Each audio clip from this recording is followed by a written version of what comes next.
Hello, I'm CGN. This is a quick video to show how to add vignette in Photoshop. After starting Photoshop, we can go to File folder and drag and drop the image into Photoshop to open the image.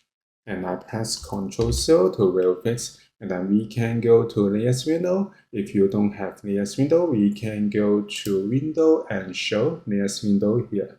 I go back to Layers window, and then we can select the background image layer, and then use right click and choose Convert to Smart Object.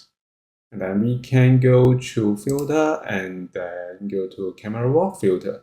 Click it and wait a moment, and we can find the Camera Raw window and go down to bottom. We can find Effects, and then we can find Vignette here. We can increase it or we can reduce it.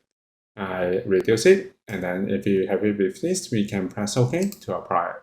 So we can see before and after. So this is how we can add vignette effects in Photoshop. Thank you for watching this video. Hope this helped. Please subscribe this channel. More video will be shared with you. I'm CG Ian. See you in the next video.